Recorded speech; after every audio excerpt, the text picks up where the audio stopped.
হাঁসঝাড়ু হাঁস নয়, সজারুও নয়, সে বসে আছে বাগানেতে, দেখে এসো পারো যে। রামধনুর পর ছোট ছোট শিল্পীরা ভরিয়ে তুলল আবৃত্তির আসর। শুরু হলো আবৃত্তি প্রতিযোগিতা। স্পন্দন আর্ট একাডেমি আয়োজিত বার্ষিক সাংস্কৃতিক প্রতিযোগিতায় অঙ্কন এবং নৃত্যের পাশাপাশি ছিল আবৃত্তি প্রতিযোগিতাও। দিনটা ছিল 31 ডিসেম্বর 2023, রবিবার, বছরের শেষ দিন। স্পন্দন আর্ট একাডেমি আয়োজন করেছিল তাদের বার্ষিক সাংস্কৃতিক প্রতিযোগিতার। আমাদের আবৃত্তি প্রতিযোগিতায় ছিল মোট 2টি বিভাগ। ক বিভাগে প্রতিযোগীদের বয়সসীমা ছিল 4 থেকে 7 বছর। তাদের কবিতার বিষয় ছিল রবীন্দ্রনাথ ঠাকুরের লেখা তালগাছ কবিতা এবং স্পন্দন আর্ট একাডেমির মাননীয় সভাপতি শ্রী রণেন্দ্র কিশোর গুহ মহাশয়ের লেখা অসাধারণ কবিতা হাঁসঝাড়ু। বিভাগ ক্ষয়ের বয়সসীমা ছিল 8 থেকে 14 বছর। তাদের কবিতার বিষয় ছিল রবি ঠাকুরের লেখা লুকোচুরি অথবা অপূর্ব দত্তের লেখা কাঁদছি না আমি। সমগ্র প্রতিযোগিতাটি সকলের সামনে তুলে ধরা হলো। নমস্কার।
নমস্কার, আমি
রবীন্দ্রনাথ ঠাকুরের লেখা লুকোচুরি। আমি যদি দুষ্টুমি করে চাঁপার গাছে চাপা হয়ে ফুটি, ভোরের বেলা মাগো ডালের পরে কচি পাতায় করি লুটোপুটি, তবে তুমি আমার কাছে হারো, তখন কি না চিনতে আমায় পারো? তুমি ডাকো খোকা কোথায় ওরে, আমি শুধু হাসি চুপটি করে। যখন তুমি থাকবে যে কাজ নিয়ে, সবই আমি দেখব নয়ন মেলে। স্নানটি করে চাপার তলা দিয়ে আসবে তুমি পিঠেতে চুল ফেলে। এখান দিয়ে পূজোর ঘরে যাবে, দূরে থেকে ফুলের গন্ধ পাবে, তখন তুমি বুঝতে পারবে না সে তোমার খোকার গায়ের গন্ধ আসে। দুপুরবেলা মহাভারত হাতে বসবে তুমি সবার খাওয়া হলে, গাছের ছায়া ঘরের জানালাতে পড়বে এসে তোমার পিঠে করে।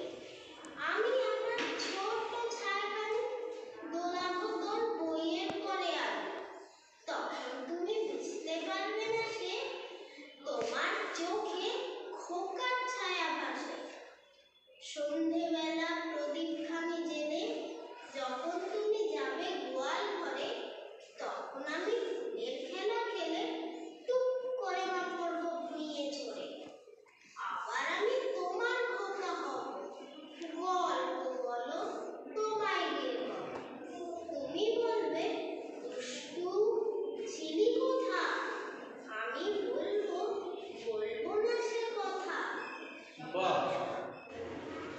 তুমি যদি দুষ্টুমি করে চাপার গাছে চাপা হয়ে ফুটি, ভোরের বেলা মা ও ডালের পরে কচি পাতায় করে লুটোপুটি, তবে তুমি আমার কাছে আলো, তখন কি না চিনতে আমায় পারো? তুমি ডাকো খোকা কোথায় ওরে, আমি শুধু আসি চুপটি করে। যখন তুমি থাকবে যে কাজ নিয়ে, সবই আমি দেখবো নয়ন মেলে।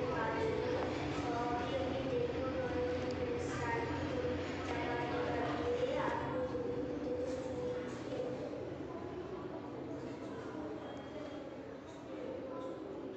বলো এখান দিয়ে পুজোর ঘরে যাবে, দূরের থেকে ফুলের গন্ধ পাবে, তখন তুমি তখন তুমি বুঝতে পারবে না সে তখন তুমি বুঝতে পারবে না সে তোমার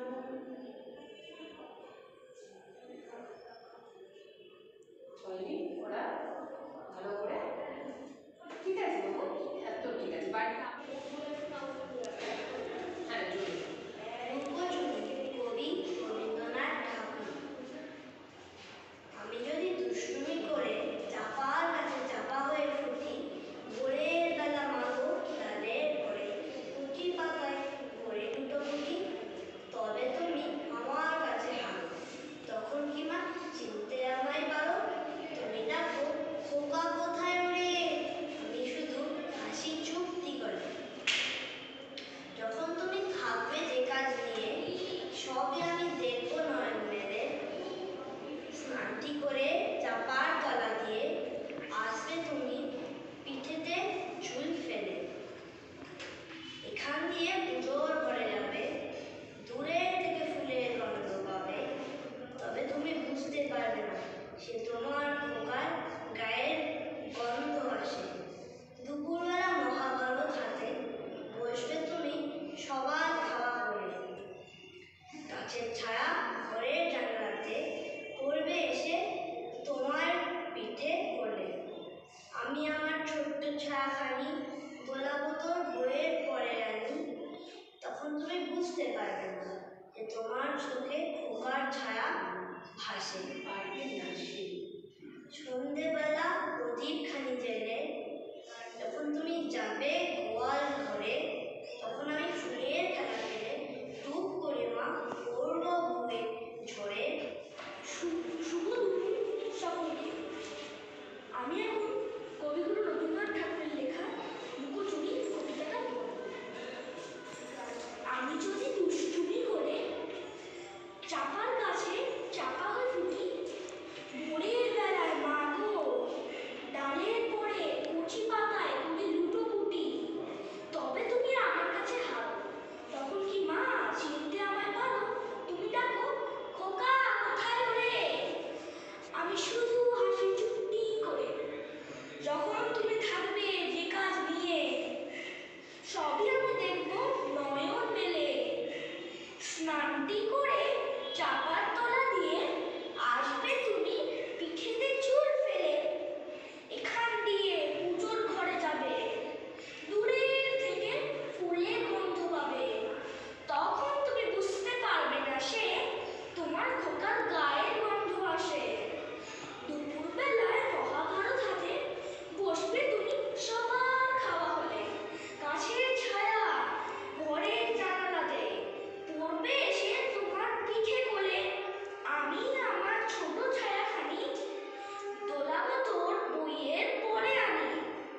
যখন তুমি যাবে গোয়াল ঘরে, তখন আমি ফুলের খেলা খেলে টুক করে মা পড়বো বুইয়ে ঝরে।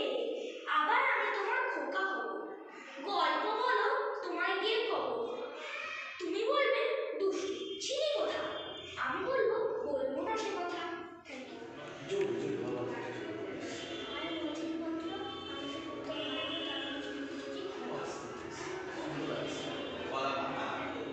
বলাতে বসে গেছে।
কবিতা লিখতে জানো? ছড়াটা জানো? কোন ছড়া বলো? আচ্ছা বলো। ঘুরে ঘুরে বলো। নমস্কার, আমি উত্তরণ চক্রবর্তী। আজকের নিবেদন কবি নরেন্দ্র কিশোর ভূগোল লেখা হাস্যারু। হাস্যারু হাস নয়, সজারু হাস। বসে আছে বাগানেতে, দেখে এসো পালু। ছুটখানা লাল গায়ে তার মোটা গলা, কাছে গিয়ে কামড়াবে, করবে সে জোরে তাড়া। ভাত দাও, রুটি দাও, দাও তাকে দুধ কলা।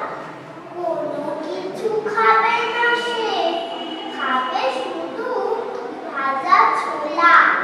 সাবধানে কাছে যেও, করো না তো গোলমাল। নাক টিপে দিন গুলে, দিও তাকে খেতে ঝাল। মিষ্টি দিও না যেন, নুন তার মধ্যে নয়। ঝাল ছোলা ভাজা ছাড়া কিছুতেই খুশি। বাহ! আচ্ছা কাল লেখা বললে আরেকবার বলো। নরেন্দ্র কিশোর আর জোরে বলো। নরেন্দ্র কিশোর নরেন্দ্র না বাবা, নরেন্দ্র। র র নরেন্দ্র কিশোর তিন চারটা ঘাস জারু ঘাস নয়, সোজারু নয় সে। বসে আছে বাগানেতে, দেখে এসো পারদে। ঠোঁটখানা লাল তার, গায়ে তার পাতা পোড়া। কাছে গেলে কামড়াবে, করবে সে জোরে তাড়া। ভাত দাও, রুটি দাও, দাও তাকে দুধ কলা। কোনো কিছু খাবে না সে, খাবে শুধু ভাজা ছোলা। সাবধানে কাছে যেও, করো না তো গোলমাল। নাক টিপে তিন গুলে, দাও তাকে খেতে ঝাল। মিষ্টি দিও না যেন, নুনটাও মোটে নয়। ঝাল ছোলা ভাজা ছাড়া কিছুতেই খুশি নয়। জোরে বলবে মা। নমস্কার, কবিতা। আর একটু জোরে, আর আমরা শুনতে পাবো না। নমস্কার, কবিতা হাস্যারু। লিখেছেন নরেন্দ্র কিশোর ভূগোল। হাস্যারু হাস নয়, সজারুও নয় সে। বসে আছে বাগানেতে, দেখে এসো পারদে। ঠোঁটখানা লাল তার, গায়ে তার মোটা গলা। কাছে গেলে কামড়াবে, করবে সে জোরে তাড়া। ভাত দাও, রুটি দাও, দাও তাকে দুধ কলা। কোনো কিছু খাবে না সে, খাবে শুধু স্পন্দন তাকে কি তোমার বিদ্যা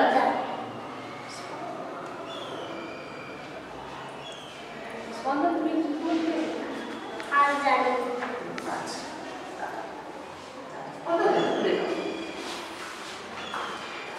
ওই বেঞ্চের কাছে চলে যাও। চলে যাও। বল। জোরে বলবে। হ্যাঁ? খুব জোরে, দেখি কত জোরে বলো। হাস্যারু নরেন্দ্র কিশোর ভূগোল। হাস্যারু হাস নয়, সজারুও নয় সে। বসে আছে বাগানেতে, দেখে সে পারদে। ঠোঁটখানা লাল তার, গায়ে তার পাতা পড়া। কাছে গেলে কামড়াবে, করবে সে জোরে তাড়া। ভাত দাও, রুটি দাও, দাও তাকে দুধ কলা। কোনো কিছু খাবে না সে, খাবে শুধু ভাজা ছোলা। সাবধানে কাছে যাও, করো না তো গোলমাল। নাক টিপে টিপুনে, দিও তাকে খেতে ঝাল। মিষ্টি দিও না যেন, নুনটাও মোটে নয়। ঝাল ছোলা ভাজা ছাড়া কিছুতেই খুশি নয়। বাহ! খুব সুন্দর। আরেকবার বলো। হাসি জাস্ট প্রথম লাইনটা বলো। প্রথম লাইনটা বলো জাস্ট। হাস্যারু হাস নয়। দুটো লাইন বলো। হাস্যারু অরিন্দ কিশোর বহু হাত জানো খাস নয় সরজর স হচ্ছে হ্যাঁ আচ্ছা হাত জানো অরিন্দ কিশোর রনে শুভ দুপুর। আমি প্রিয়া ব্যানার্জি। আজ বিচারকের আসনে নিজেকে দেখতে পেয়ে ভীষণ আনন্দ লাগলো। কবিতাকে ভালোবেসে কবিতার কাছাকাছি সবসময় আসতে চেয়েছি, আর ছোট বাচ্চাদের শেখাতে নিজের খুবই ভালো লাগে এবং ওদের মুখে যখন আদো আদো ভাষায় আদো আদো কথায় ওদের মুখে আবৃত্তি শুনি, সেটা যেন আরও মনকে অনুপ্রাণিত করে। আজ আমি স্পন্দন একাডেমিতে বিচারকের আসনে আসতে পেরে আর এই ছোট্ট শিশুদের মুখে আদুগুলিতে কবিতা শুনে যথেষ্টভাবে অনুপ্রাণিত হয়েছি এবং খুব ভালো একটা সময় বছরের শেষে উপভোগ করলাম। এইটুকুই কথা।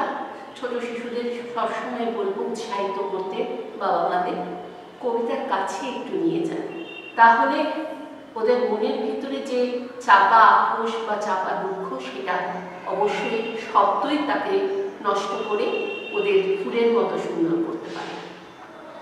এইটুকুই আমার শেষ কথা। নমস্কার, আমি তন্ময় দত্তগুপ্ত।